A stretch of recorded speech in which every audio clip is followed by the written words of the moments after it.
Puji Tuhan, selamat malam Bapak Saudara semuanya. Selamat berjumpa kembali malam hari ini dalam acara online discipleship Revival Total Ministry.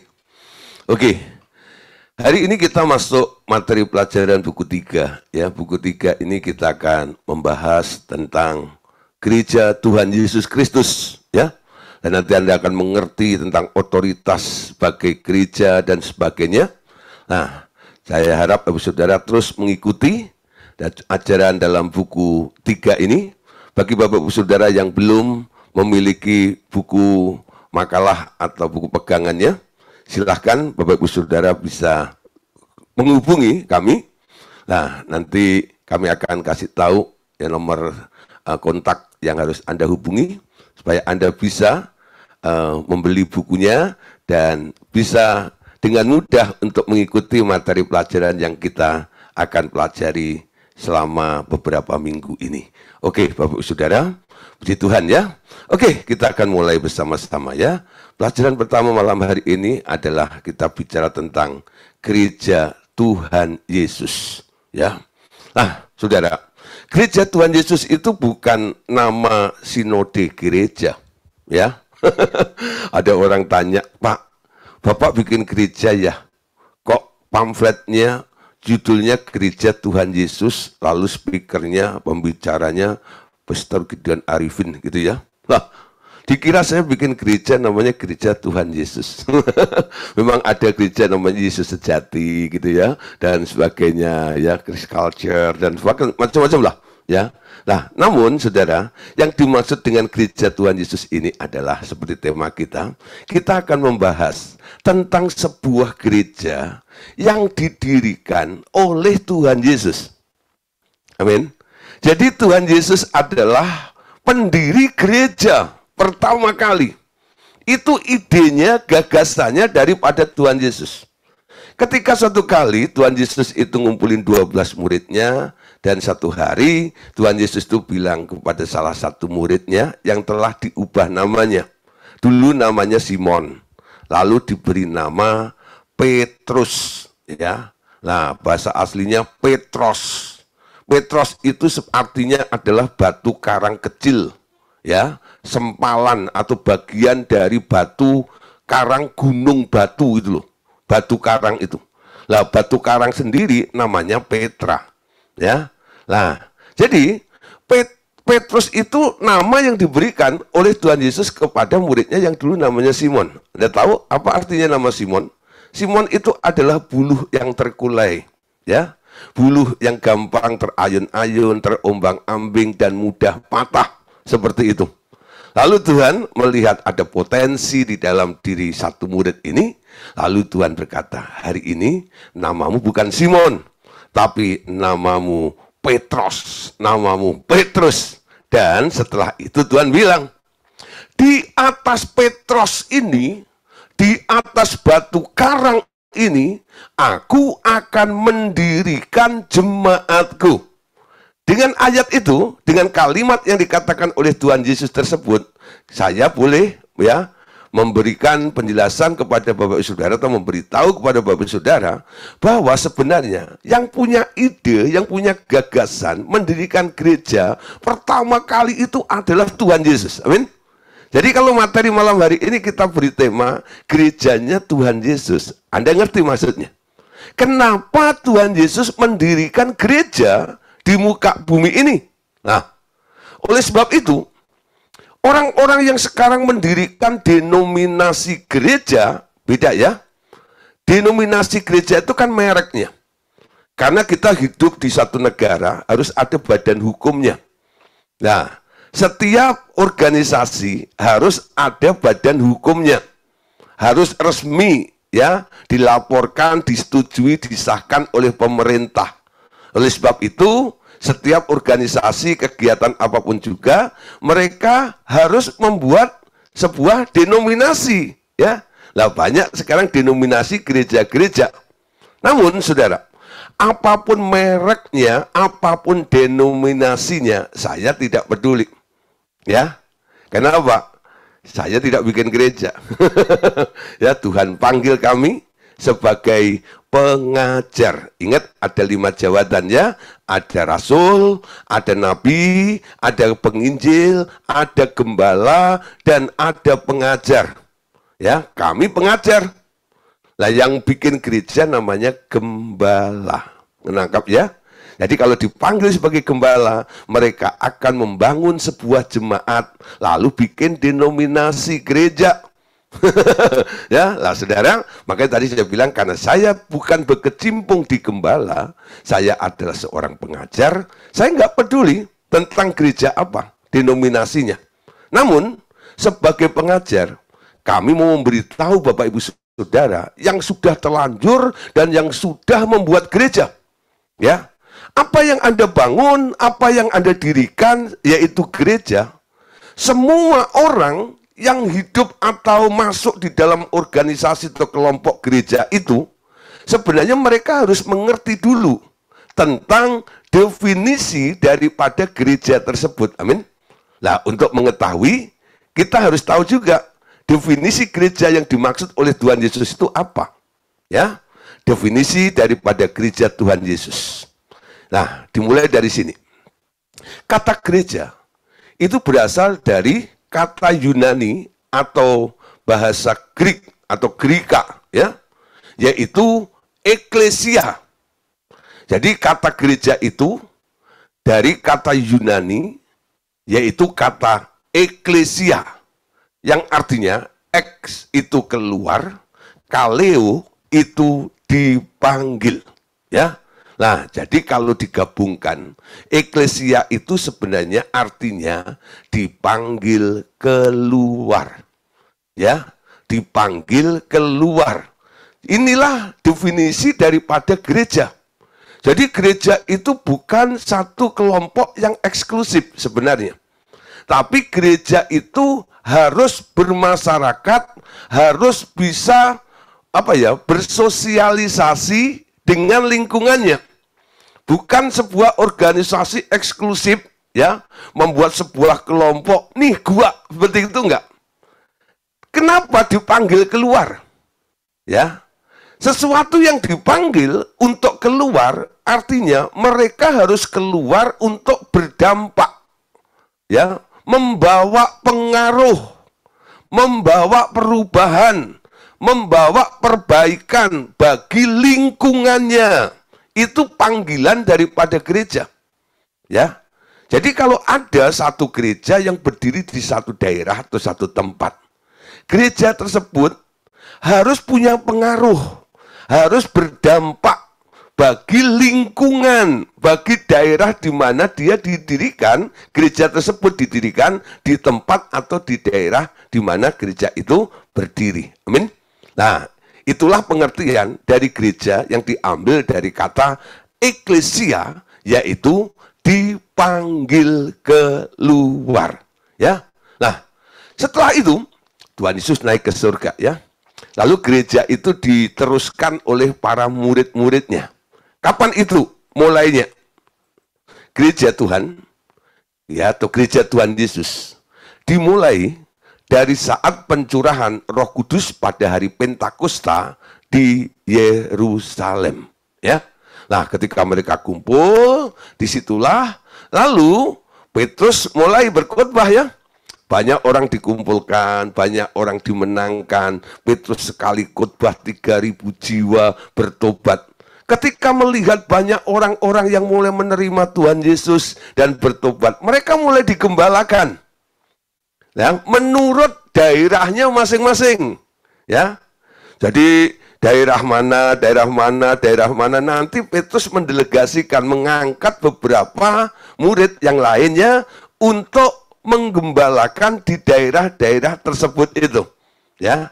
3.000 jiwa itu bukan hanya orang situ toh, mungkin orang dari dijangkau semuanya, ya. Jadi mulai muncul gereja di daerah-daerah, ya.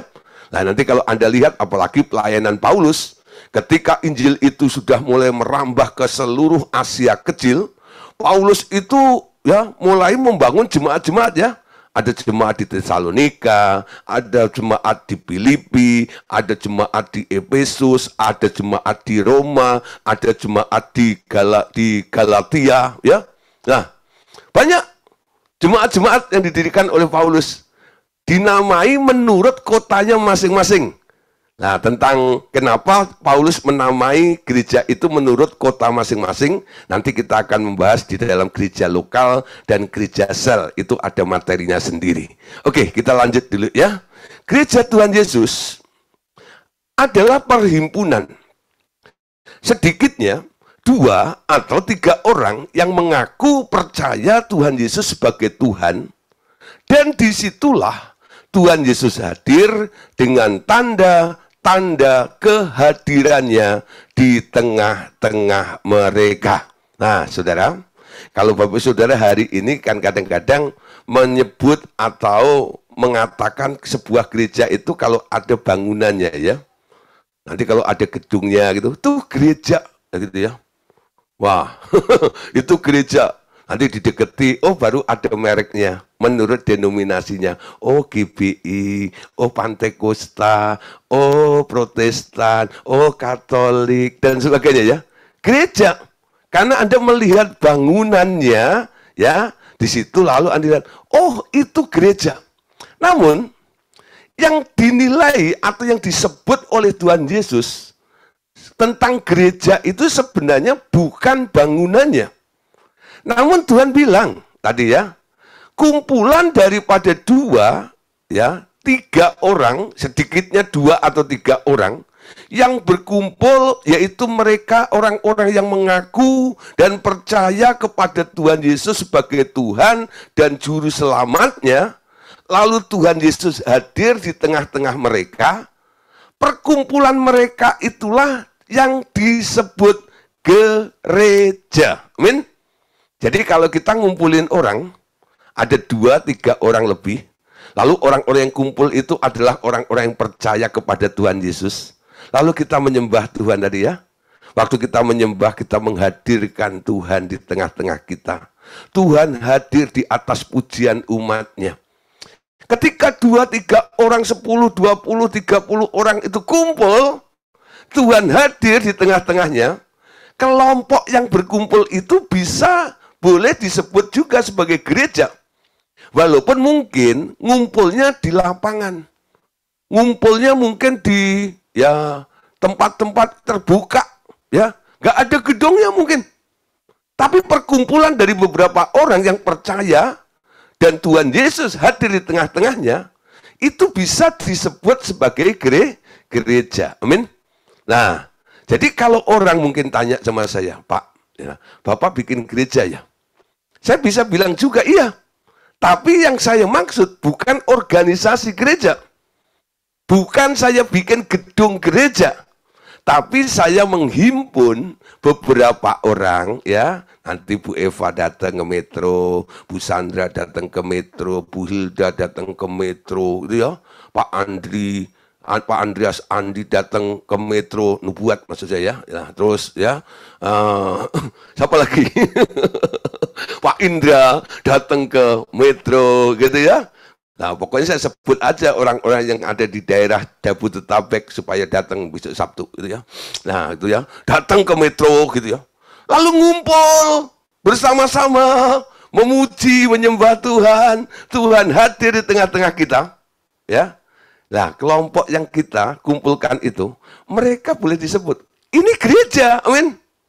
Gereja yang dimaksud oleh Tuhan Yesus. Jadi definisi gereja itu menurut versinya Tuhan Yesus bukan gedungnya. Tapi apa? Lebih kepada orang-orangnya. Orang-orang yang berkumpul bersama-sama. Itulah kumpulan orang-orang percaya disebut sebagai gereja Tuhan Yesus. Pak, apa ada dasarnya? Ada. Matius 18 ayat 19 sampai ayat yang ke-20. Yuk baca sama-sama ya. Matius 18 ayat 19 sampai 20. Dan lagi aku berkata kepadamu, jika 2 orang daripadamu di dunia ini sepakat meminta apapun juga, permintaan mereka itu akan dikabulkan oleh Bapakku yang di surga. Sebab di mana 2 atau 3 orang berkumpul dalam namaku, disitulah aku ada di tengah-tengah mereka. Anda lihat saudara ya, Tuhan itu tidak melihat ya, kalau jumlahnya jutaan baru dia nanti akan turun di tengah-tengah mereka. Tidak.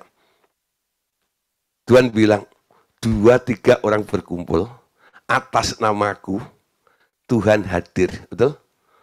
Jadi perkumpulan orang-orang walaupun sedikit, Tuhan tetap bilang, ini gerejaku.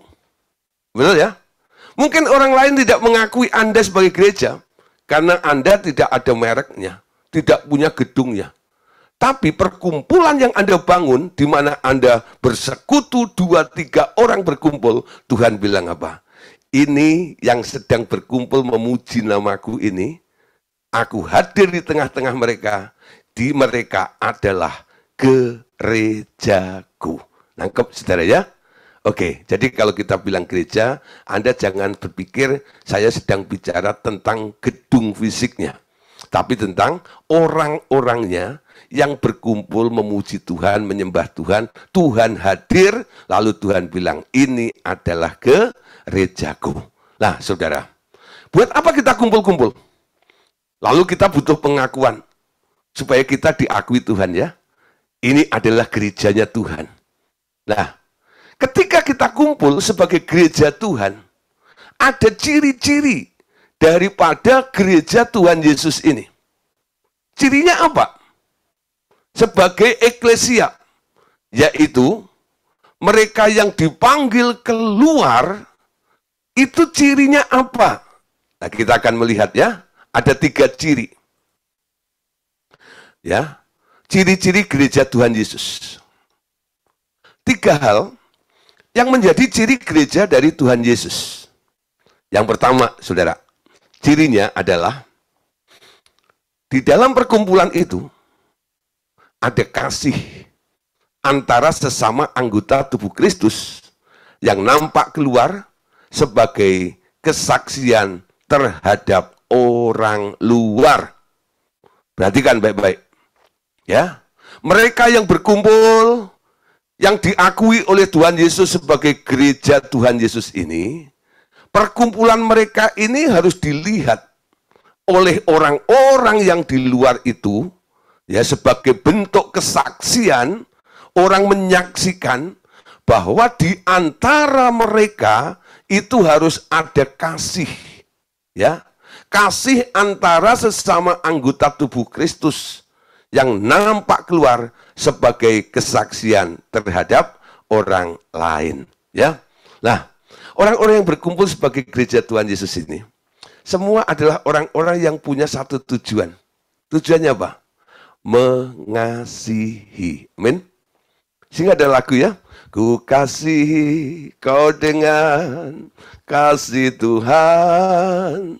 Oh, ku kasihi kau dengan kasih Tuhan. Itu tahun-tahun 89 tuh, ya. Lagu itu tercipta. Dan itu masa-masa saya sedang ngalami jatuh cinta dengan Tuhan awal-awal, ya.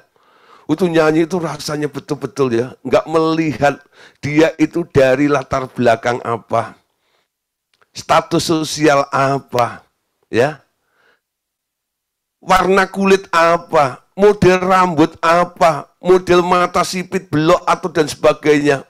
Nggak peduli. Waktu kita berkumpul, hanya satu, ku kasihi kau dengan kasih Tuhan ya. Kulihat di wajahmu kemuliaan Tuhan. Ku kasihi kau dengan kasih Tuhan.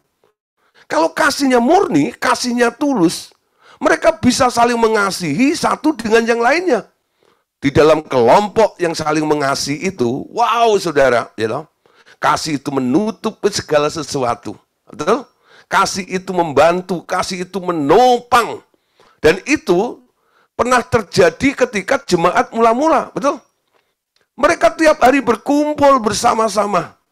Sampai mereka, ya, ketika melihat saudaranya kekurangan, mereka rela menjual hartanya untuk dibagi-bagikan.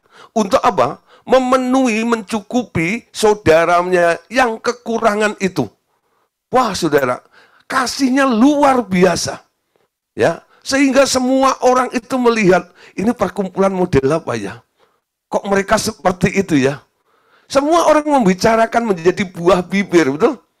Itu perkumpulan luar biasa nih. Nah, saudara, tapi kalau kasih nggak ada di dalam perkumpulan itu, walaupun mereka kumpul di satu gedung gereja yang begitu megah dan luar biasa banyak jemaatnya, tapi kalau tidak dibangun, di dalamnya tidak ada kasih. Nanti saudara lagunya berubah. Bukan lagi kulihat di wajahmu kemuliaan Tuhan. Sekarang kan banyak orang udah berubah. Melihat orang itu bukan di wajahnya penuh dengan kemuliaan. Kulihat di dompetmu. Warna merah semua gitu ya. Wow. Ku kasih kau dengan kasih Tuhan. Gitu ya. Ngasihnya mulai milih-milih. Gitu. Sing suge-suge. Yang kaya-kaya. Gitu ya. Yang miskin diabaikan. Gitu ya. Yang hina dibuang. Kamu bukan level saya. Nah, menjadi eksklusif seperti itu. Gereja Tuhan nggak boleh seperti itu. Ciri daripada gereja Tuhan yang pertama adalah harus ada kasih antara sesama anggota tubuh Kristus yang nampak keluar sebagai kesaksian terhadap orang luar. Orang luar itu harus melihat ada kerukunan di dalam gereja itu. Kalau gereja perang, pecah, betul nggak ya? Ya, bukan bahu-membahu, tapi sekarang ganti sikut-menyikut, itu enggak itu. Wow, gitu ya. Dorong-mendorong, tendang-menendang, itu enggak itu. Untuk apa? Sebuah posisi. Kadang-kadang seperti itu. Kasih itu mengutamakan orang lain, betul? Beda. Kalau satu sama lain saling mengutamakan orang lain, nanti sudah ada kedamaian di situ. Tapi kalau saling mementingkan diri sendiri, nggak ada kasih, mereka saling berjuang untuk menjadi yang terhebat. Lalu untuk menjadi hebat itu dia menghalalkan segala cara. Kadang-kadang gitu ya. Lalu banyak yang luka. Nah, saya kadang-kadang miris ya, melihat keadaan gereja Tuhan akhir-akhir ini. Banyak orang kadang-kadang datang ke bengkel kami untuk konseling. Lalu dia bilang, Pak, saya sudah menjadi pengurus dari sebuah gereja gini. Saya sudah nggak hitungan dengan gereja itu. Banyak perkara yang sudah saya lakukan, saya berikan dan semuanya. Tapi ujung-ujungnya Pak, saya kecewa sekali. Kenapa? Lalu dia cerita banyak hal. Saya bilang gini, kok bisa seperti itu ya? Gereja, kalau sampai didengar oleh orang luar kondisi seperti ini, apa kata dunia? Betul ya? Gereja adalah eklesia. Gereja dipanggil keluar untuk memberi kesaksian yang baik. Nah, kesaksian yang baik itu buah dari kasih antara sesama anggota tubuh Kristus. Itu harus nampak keluar sebagai kesaksian hidup terhadap orang-orang yang ada di luar. Amin. Yuk lihat ayatnya dalam Yohanes 13 ayat 34 sampai ayat yang ke-35. Aku memberikan perintah baru kepada kamu, yaitu supaya kamu saling mengasihi. Sama seperti aku telah mengasihi kamu, demikian pula kamu harus saling mengasihi. Dengan demikian, semua orang akan tahu bahwa kamu adalah muridku, yaitu jikalau kamu saling mengasihi. Amin.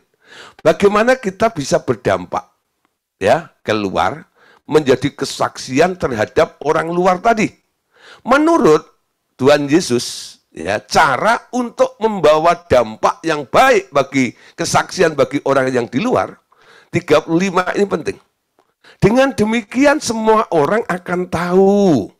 Kamu akan membawa kesaksian keluar. Semua orang tahu bahwa kamu adalah gerejaku, kamu adalah muridku, ya, yaitu jikalau kamu saling mengasihi. Nah, untuk itu Tuhan Yesus merevisi, memperbaharui perintahnya, ya. Ayat 34, Tuhan bilang, aku memberikan perintah baru kepadamu. Artinya apa?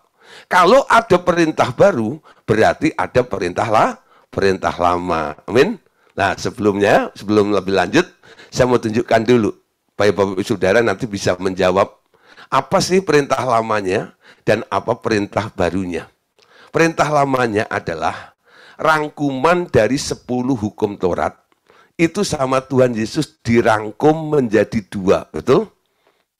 Ya, 1 sampai 4, Tuhan bilang apa? Kasihilah Tuhan Allahmu dengan segenap hatimu, dengan segenap jiwamu, dengan segenap akal budimu, dan segenap kekuatanmu. Itu hukum 1 sampai 4. Hukum 5 sampai ke 10, nah ini bagian yang keduanya.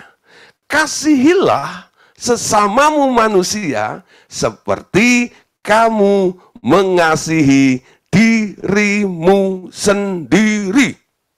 Ya, seperti kamu mengasihi dirimu sendiri.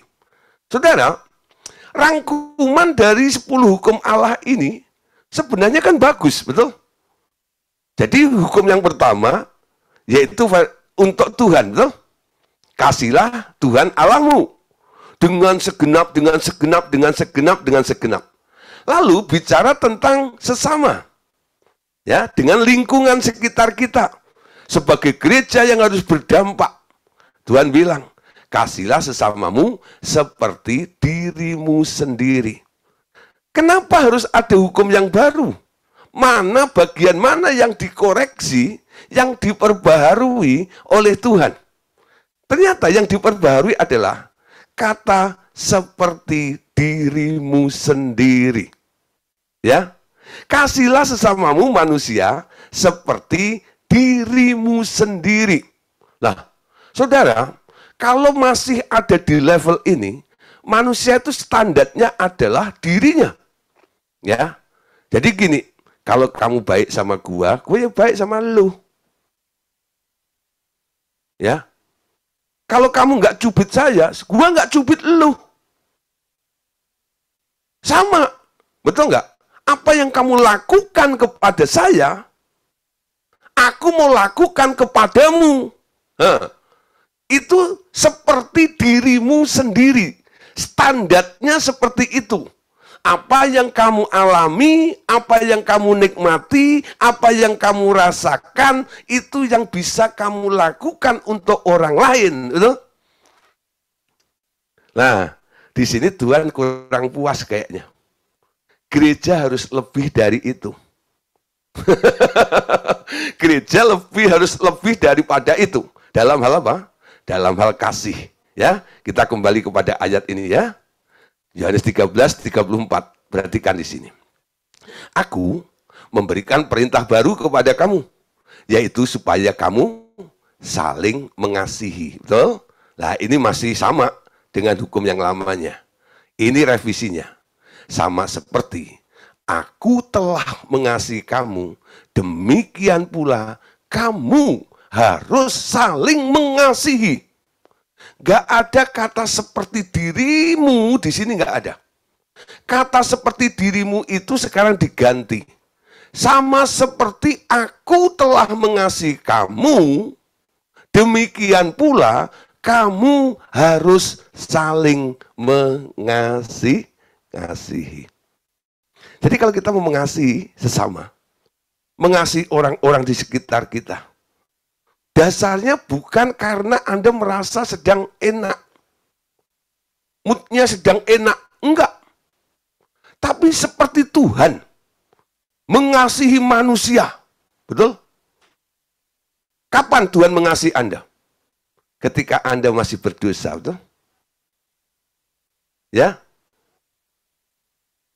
Bagaimana Tuhan mengasihi Anda? Ketika Anda tidak baik pun, Dia tetap mengasihi Anda, bukan? Betul ya? Kasih Tuhan itu luar biasa. Ya. Kasih Tuhan itu luar biasa. Nah, seperti Tuhan mengasihi. Mengasihi manusia, mengasihi musuhnya, betul? Mengasihi orang-orang yang menghina, menganiaya, Bahkan ketika dia ada di atas kayu salib, dia bisa berkata, karena dia mengasihi mereka, Bapa, jangan hukum mereka, ampunilah mereka, karena mereka tidak tahu apa yang mereka perbuat. Itu kasih, betul? Kasih yang murni, kasih yang seperti Allah punya, itu tidak menuntut keuntungan sedikit pun. Di dalam kasih yang Tuhan miliki itu cuma satu tujuannya, memberi, memberi, memberi, dan tak mengharap kembali. Ya, nah, kayak lagu kasih ibu aja. Hanya memberi, tak harap kembali.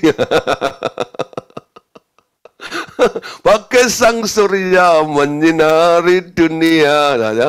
Itu contoh kasih yang mulia, betul ya? Wah, kasih Tuhan lebih, amin. Kalau Anda masih mengasihi, lalu Anda menuntut ya, penghargaan, menuntut pujian, menuntut mendapat keuntungan, kompensasinya apa, ini dan itu. Wah, ini jauh, betul nggak itu? Ya, coba Anda harus bisa melampaui kasih Tuhan itu lebih tinggi daripada kasihnya ibu itu tadi loh. Ya, nah, salah satu caranya Pak. Jangan pernah menuntut. Tuhan bilang, kalau tanganmu memberi, tangan kananmu memberi, tangan kirimu jangan tahu, betul? Nggak usah, itu enggak. Nunggu orang lain tahu, ya, lakukan, ya. Kalau bisa, udahlah, kerjakan. Kalau perlu orang lain nggak tahu, betul nggak itu? Bagaimana caranya supaya orang lain nggak tahu? Nah, lakukan dengan diam-diam, ya. Nah, nanti Tuhan yang tahu, amin. Tuhan bilang apa yang kau lakukan di tempat yang tersembunyi, betul nggak ya? Itu nanti yang dinilai oleh Tuhan. Tapi kalau Anda lakukan di depan umum seperti orang Farisi dan sebagainya, itu formalitas. Tuhan bilang apa? Kamu sudah mendapat upahnya di situ. Kamu nggak punya reward, nggak punya upah di surga. Apapun yang kau lakukan, orang lain nggak ngerti, orang lain nggak tahu. Tuhan yang tahu, nilainya nanti di kekekalan. Amin. Nah, kumpulkan reward itu lebih daripada pujaan, pujian dari orang-orang di sekitar Anda. Amin. Ayo mulai belajar ya. Gereja Tuhan harus bisa saling mengasihi. Dan kasihnya nggak bersyarat. Amin. Ada 3 level kasih ya. Kasih eros, kasih eros, kasih pelia, dan kasih agape. Ya. Kasih eros itu sebenarnya kasih jikalau. Ya. Aku mengasihi jikalau kamu baik-baik sama aku ya. Nah, kasih pelia ini kasih karena aku mengasihi ya karena kamu kelompokku. Ya. Karena kamu ini adalah kriteria yang membuat Anda akhirnya mengasihi orang itu karena ya. Kasih agape itu adalah kasih walaupun kamu melukai aku, walaupun kamu menyakiti aku, walaupun kamu nggak peduli sama aku tetap mengasihi kamu. Amin. Aku nggak bisa mengasihi, ya kamu karena ini. Nah itu udah beda lagi. Gereja Tuhan harus punya kasih, kualitas kasihnya Yesus. Karena ketika Tuhan Yesus mendirikan gerejanya ini, standar kasihnya ditingkatkan oleh Yesus. Jadi perintahnya diperbaharui. Aku memberikan perintah baru kepadamu, yaitu supaya kamu saling mengasihi sama seperti aku telah mengasihi kamu, demikian pula kamu harus saling mengasihi. Amin. Kita gerejanya Tuhan Yesus, bukan? Ekspresikan, pancarkan kasih Yesus itu. Sehingga melalui apa yang kita perbuat, dunia boleh mengenal Yesus. Amin. Kalau kasihmu bersyarat, apa yang kamu lakukan yang dikenal bukan Tuhan, tapi yang dikenal Anda, betul ya? Wah itu loh, orang itu baik banget gitu. Tapi Yesusnya nggak pernah dibawa. Orang harus bisa melihat kenapa orang itu jadi baik. Karena orang itu mengasihi Tuhan, dia melakukan perintahnya Tuhan. Tuhan siapa? Tuhan Yesus. Amin. Sehingga orang percaya kepada Tuhan Yesus itu nggak perlu dipaksa-paksa atau diinjilin, nggak perlu. Cukup melihat perbuatanmu, orang bertobat. Amin. Nanti orang akan bilang ini, aku mau dong ikut Allahnya, Tuhannya Bu Sandra itu. Ya, aku mau dong percaya dan ikut Tuhannya Pak Andreas Andi itu. Itu kalau orang Cikarang semuanya sampai ngomong begitu, wah luar biasa bukan? Nah, pancarkan kasih Kristus itu. Sehingga orang melihat, ini gereja Tuhan. Amin. Penuh dengan kasih. Ya. Oke, sekarang yang kedua, saudara. Ciri daripada gereja Tuhan Yesus yang kedua. Ada otoritas dan kuasa yang mengatasi kuasa alam maut. Ya. Nah, gereja Tuhan harus powerful. Punya otoritas dan punya kuasa. Ya. Power and authority. Punya otoritas dan punya kuasa yang mengatasi kuasa bukan hanya di alam materi ini, tapi sampai kepada daerah yang namanya alam maut. Oh, kenapa? Kita lihat ya, Matius 16 ayat 17. Ya. Dan sampai ayat yang ke-19. Baca sama-sama. Kata Yesus kepadanya, berbahagialah engkau Simon bin Yunus, sebab bukan manusia yang menyatakan itu kepadamu, melainkan Bapakku yang di surga. Dan aku pun berkata kepadamu, engkau adalah Petrus, dan di atas batu karang ini aku akan mendirikan jemaatku, dan alam maut tidak akan menguasainya. 19. Kepadamu akan kuberikan kunci kerajaan surga. Apa yang kau ikat di dunia ini akan terikat di surga, dan apa yang kau lepaskan di dunia ini akan terlepas di surga. Ya, tadi sudah saya singgung sedikit ya. Jadi satu kali Tuhan Yesus berkata kepada Petrus yang dulu namanya Simon, ya, nah, berbahagialah engkau Simon bin Yunus, sebab bukan manusia yang menyatakan itu kepadamu, melainkan Bapakku yang di surga.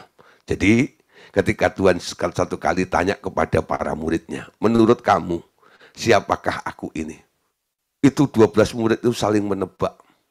Engkau adalah Elia, engkau adalah pokoknya nabi-nabi yang powerful itu, ya. Itu disebutkan. Engkau adalah reinkarnasi daripada ini, gitu ya. Lalu waktu sampai kepada Petrus, Tuhan tanya, Petrus, menurut kamu siapa aku ini? Petrus menjawab, ya, aku tahu. Ya, dia yakin banget loh. Aku tahu, engkau adalah Mesias, Anak Allah yang hidup.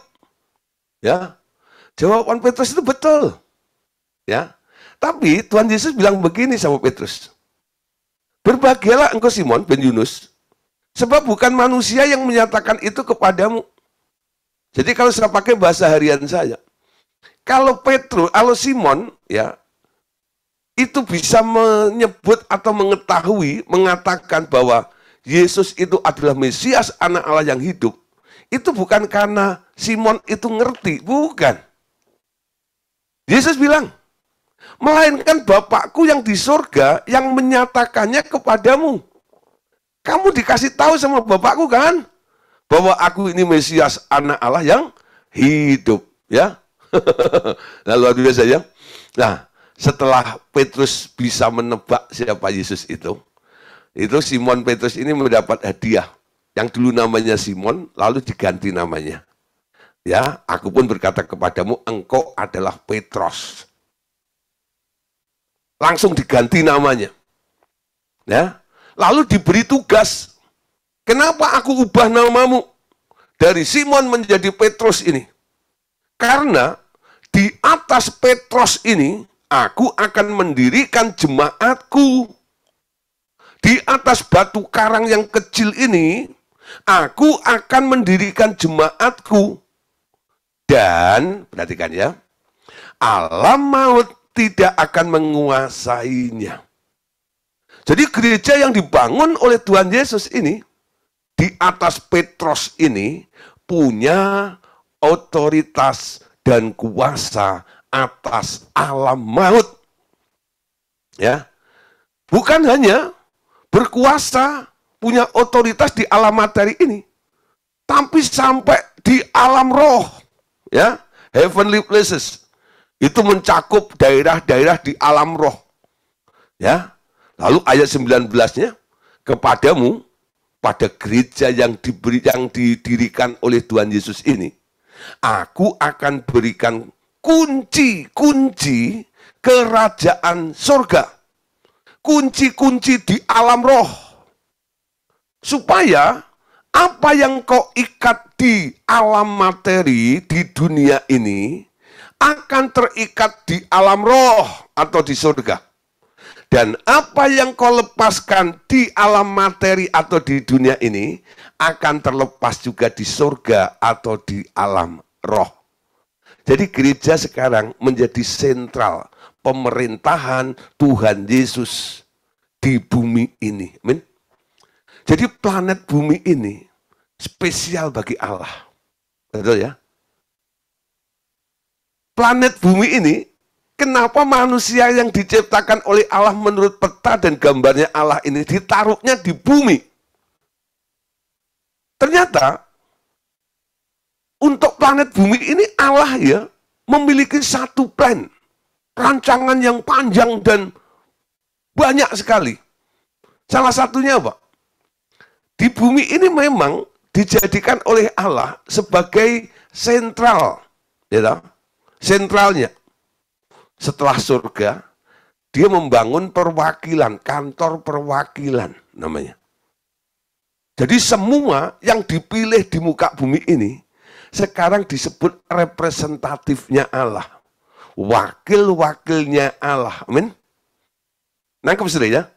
Jadi kalau ada satu company atau perusahaan buka cabang, lalu orang-orang yang bekerja di cabang daripada company atau perusahaan ini, di daerah lain itu, mereka itu kan perwakilannya, betul? Perwakilannya.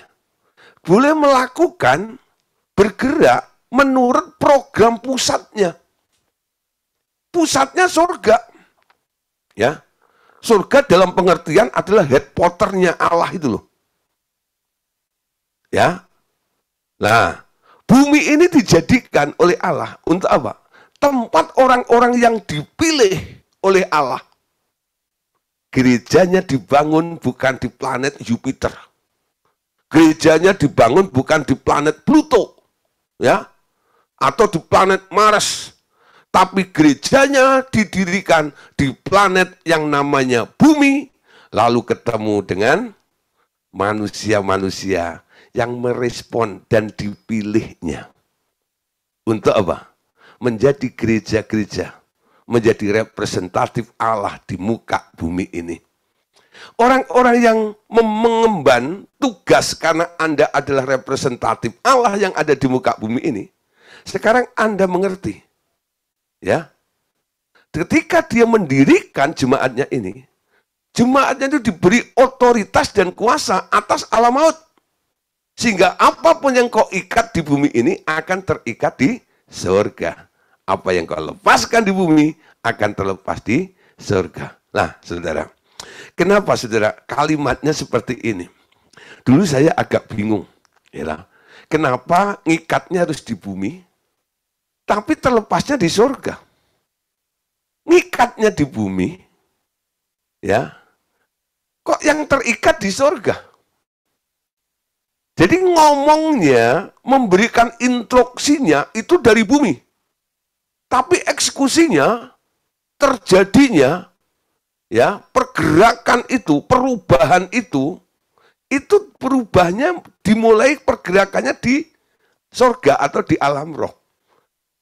Nah, Jadi alam roh itu bisa berubah karena ada instruksi dari gereja Tuhan yang ada di muka bumi ini. Ketika saya mengerti tentang pengertian ini, wah, Tuhan, puji Tuhan, akhirnya engkau tersingkapkan rahasia ini. Ternyata aku ini penting buat engkau ya Tuhan.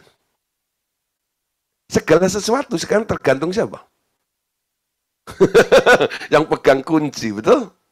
Tergantung yang pegang kunci. Apakah Anda termasuk gereja Tuhan yang pegang kunci itu? Sehingga Anda punya otoritas, punya kuasa, ya, untuk melepas dan mengikatkan dari bumi ini apa saja yang ada di alam roh. Ya. Dengan mekanisme seperti ini membuat dalam pelayanan biasanya ya, kalau saya ketemu dengan kasus-kasus ya, ada orang sakit dan sebagainya. Dulu ya, saya pikir mendoakan orang sakit itu adalah mengubah tubuh fisik orang itu untuk bisa berubah jadi lebih baik gitu ya. Tapi itu sulit sekali saudara, kadang-kadang. Apalagi kalau terlanjur bengkok, terlanjur patah, kata ya, panjang sebelah atau apa dan sebagainya. Itu terlalu sulit, betul? Ya, waduh kalau udah parah kayak begini gimana ini? Ya, nah itu kadang-kadang membuat kita, waduh, ya berat dalam melakukan pelayanan mendoakan orang ya. Tapi kita tahu, saudara, manusia ini kan punya dua tubuh, betul? Tubuh roh dan tubuh materi. Amin. Kalau Anda kerjakan, yang Anda ubah adalah tubuh fisiknya, itu menguras atau membutuhkan energi yang besar. Ya. Karena apa? Kadang-kadang Anda harus berteriak-teriak. Cepat! Wah!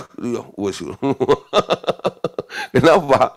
Anda sedang meneriakin daging gitu ya. Daging itu lemah, daging itu bandel. Ya. Nah, barang sudah menjadi materi di muka bumi itu pergerakannya lambat. Ya, karena apa? Ada mekanisme kutuk, betul? Nah, sebenarnya gampang bergeraknya itu yang ada di alam roh. Tubuh rohnya itu kalau diubah lebih cepat. Nanti kalau tubuh rohnya sudah berubah, tubuh roh itu yang original. Ya, tubuh daging, tubuh materi itu hanya gambar dan bayangan. Kata firman ya. Nah, jadi kalau aslinya berubah, bayangannya juga ikut berubah nanti, bukan? Kenapa Tuhan bilang, apa yang kau ikat di bumi akan terikat di surga.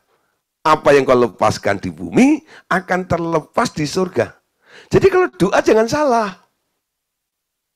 Amin. Jangan lihat tubuh fisikmu. Lihat tubuh rohmu. Awalnya sama. Tubuh fisikmu sakit, tubuh rohmu juga sakit. Mana yang dibenahi? Tubuh roh. Apakah Anda harus pergi ke sana? Enggak. Anda cukup ngomong dari bumi ini, betul?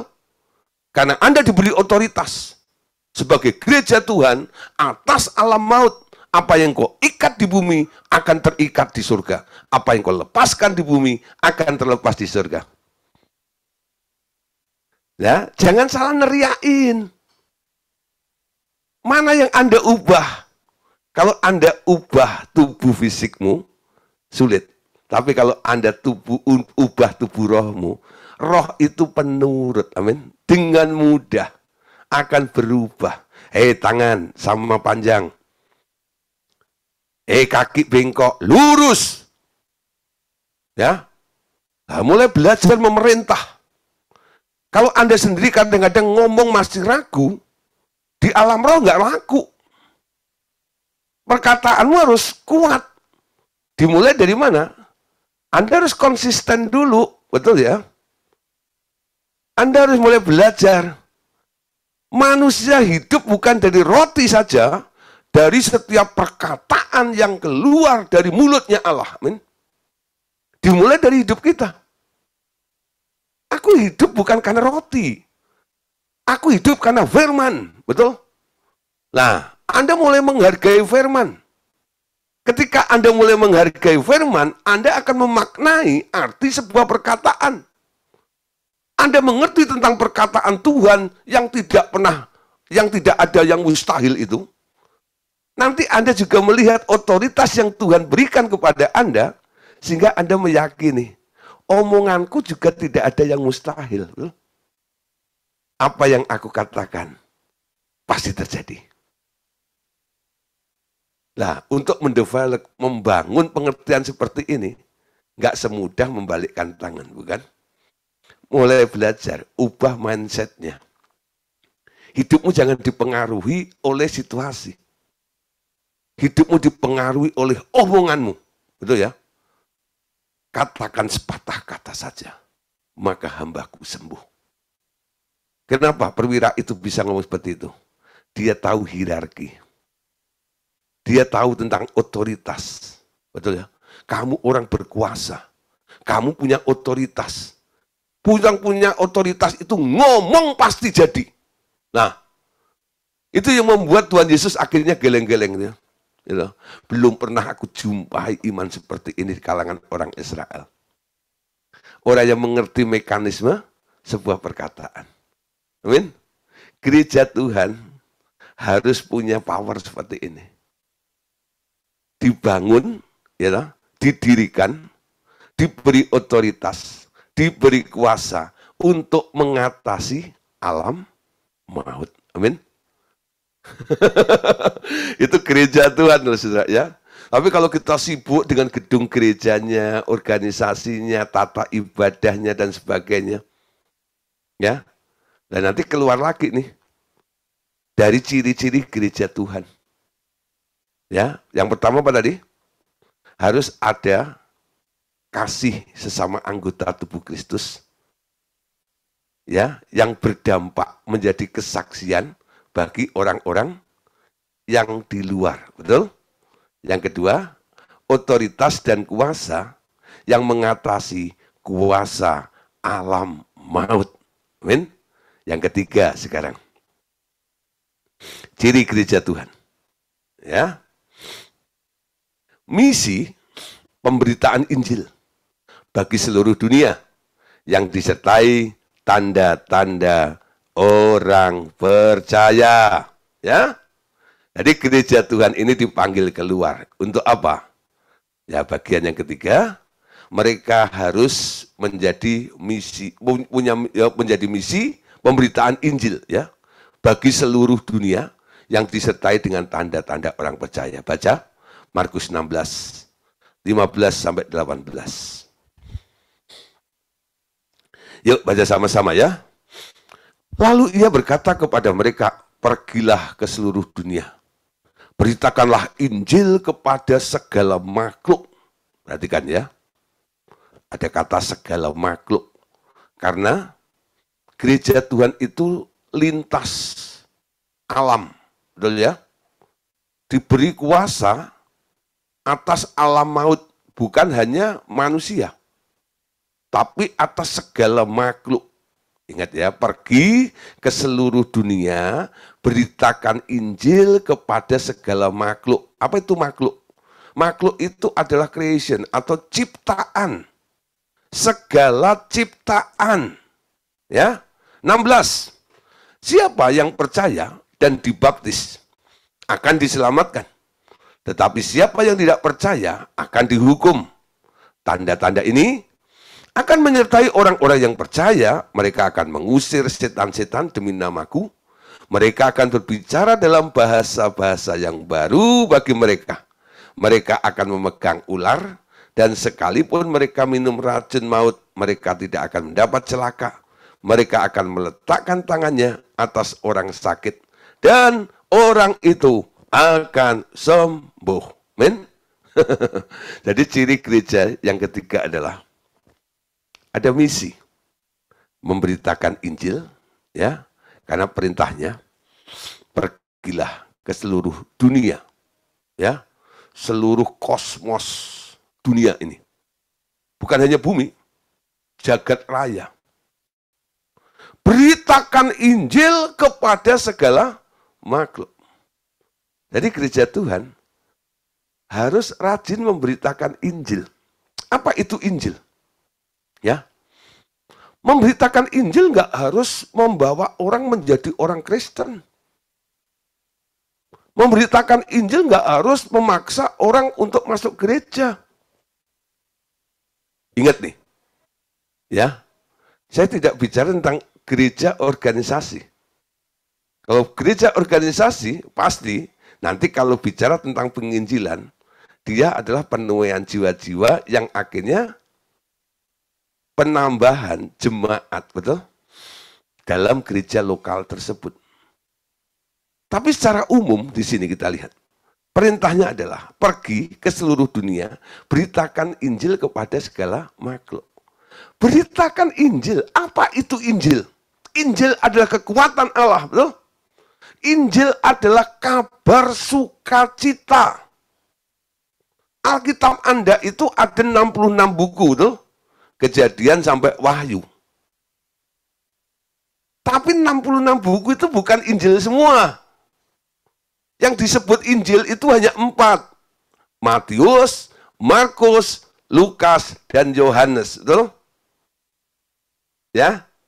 Nah, Matius, Markus, Lukas, Yohanes. Ya. Matius, Markus, Lukas itu disebut Injil sinoptis. Ya, karena punya kesamaan sedikit. Ya, coraknya. Tapi Yohanes beda. Ya, kenapa? Cara memandang Tuhan Yesusnya. Jadi Injil itu sebenarnya cerita tentang apa? Tentang apa yang pernah dilakukan, dikerjakan oleh Tuhan Yesus, betul? Ceritanya dimulai dari kelahiran Tuhan Yesus sampai kematian Tuhan Yesus. Anda lihat aja tuh. Ceritanya Injil kan begitu, betul? Jadi Injil itu bicara tentang Yesus. Memberitahu kepada orang atau segala makhluk tentang apa yang sudah dikerjakan oleh Tuhan Yesus. Itu namanya memberitakan Injil, betul? Nah, kenapa Yesus melakukan sesuatu? Karena dia nurut maunya Bapaknya. Amin.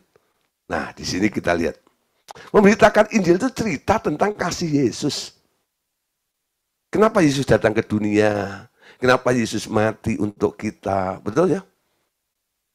Kenapa Yesus menderita? Kenapa Yesus penuh dengan belas kasihan? Itu semua boleh diceritakan. Apa yang diinginkan Yesus ketika dia ada di dunia ini, apa yang diajarkan oleh Yesus, itu boleh Anda tularkan kepada mereka saja. Dalam pemberitaan Injil itu menceritakan tentang kasih Tuhan sebenarnya. Jadi menginjil itu gampang. Pertama, alami kasih Tuhan dalam hidup Anda, betul? Orang yang pernah mengalami kasih Tuhan dalam hidupnya, dia cerita pengalaman dikasih oleh Tuhan, itu bukan sesuatu yang sulit, amin. Kalau Anda pernah ditolong oleh orang, lalu Anda cerita bahwa Anda pernah ditolong oleh orang lain, kepada orang lain itu, apakah Anda perlu mikir? Enggak loh. Anda hanya perlu mengingat, betul? Ingat kasihnya, ingat kebaikannya, dan anugerahnya, selamatkanku, ya. Kadang-kadang saya hanya cerita. Saya bersyukur loh. Saya ada sampai hari ini. Kok bisa? Semua karena Yesus. Cuma satu. Kalau saya nggak ketemu Yesus, saya nggak jadi seperti ini. Kok bisa? Saya cerita pengalaman saya. Bagaimana Tuhan mengubah, mengasihi. Ya. Lalu orang melihat, ya, lalu saya cerita, kamu harus percaya pada dia. Kalau dengan kesaksianmu dia belum percaya, biarkan. Tugas kita hanya menyaksikan apa yang Tuhan pernah perbuat di dalam hidup Anda kepada orang lain. Nanti langkah berikutnya, Roh Kudus yang akan mengerami kesaksian Anda itu.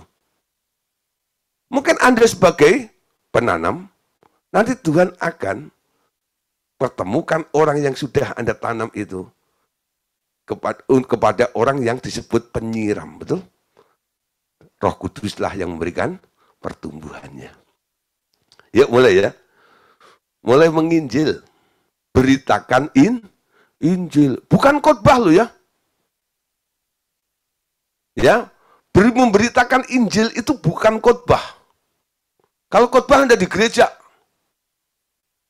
khotbah sama orang yang sudah percaya itu namanya khotbah.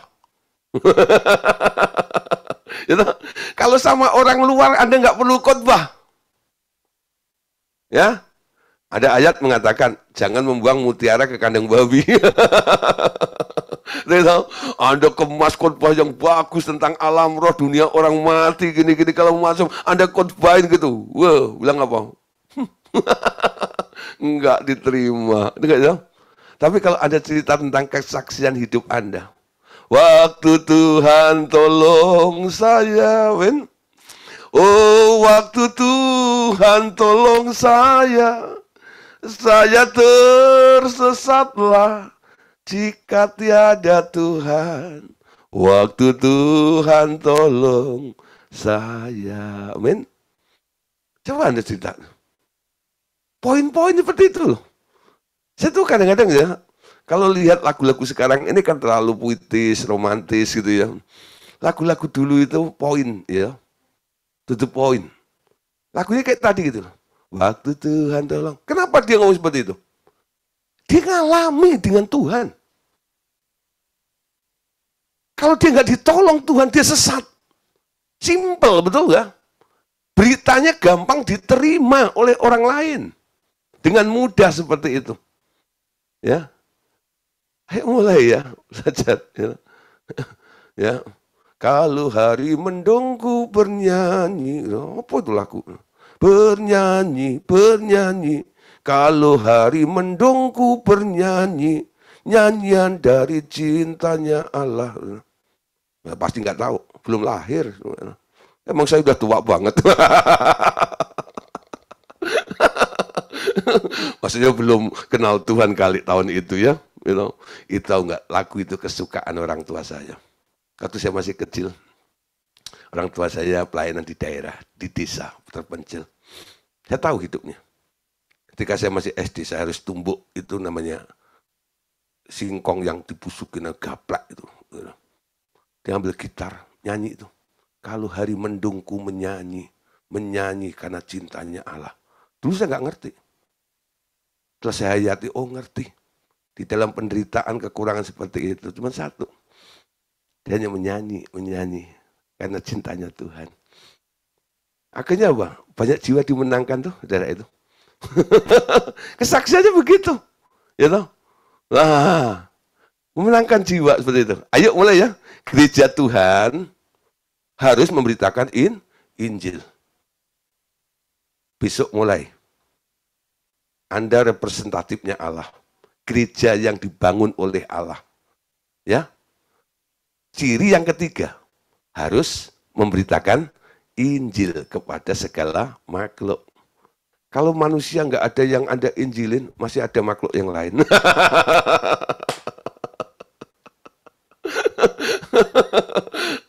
Ya sudah. Nah, doain orang, ketemu ada makhluk. Boleh juga disasar tuh. Beritakan juga.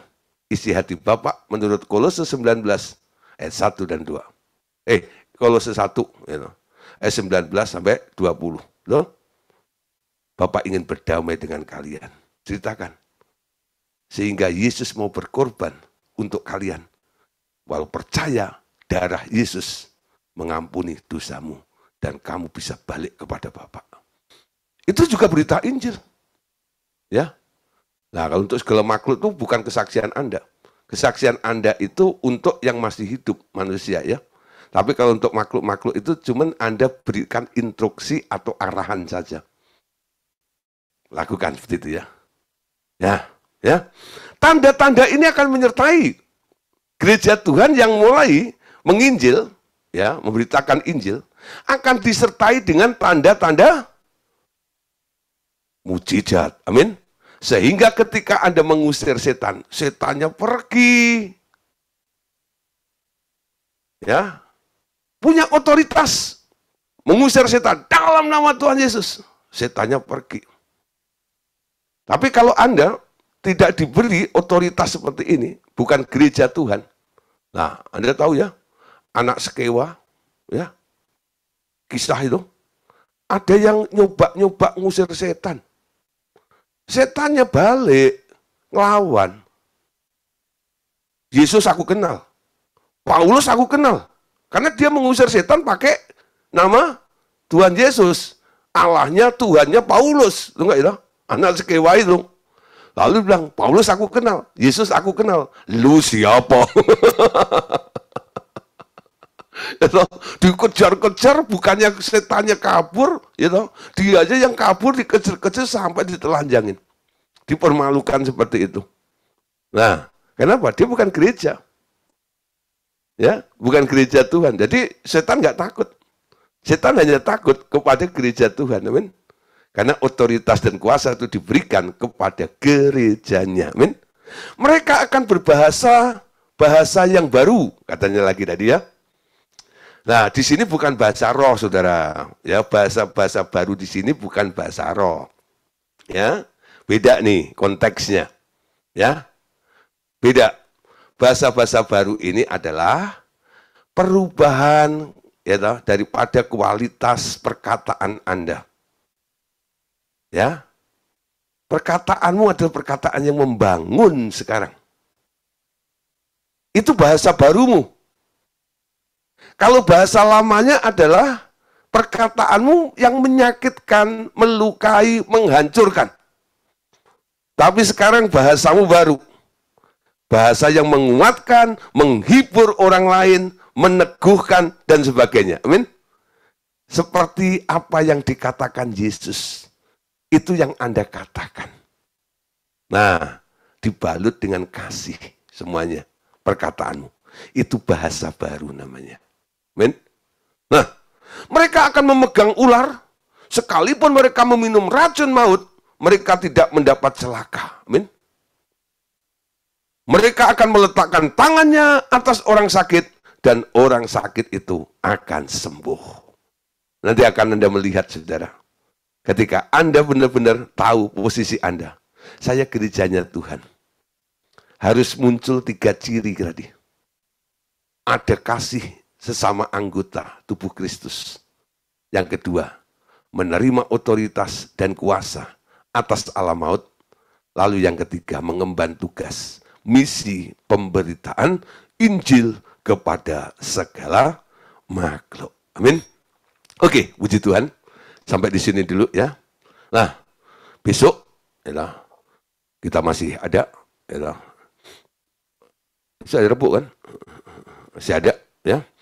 Nah, besok kita akan bicara tentang gambaran atau hubungan gereja dengan Kristus itu apa. Ya, oke. Silahkan besok gabung lagi. Tuhan Yesus memberkati. Tuhan, amin.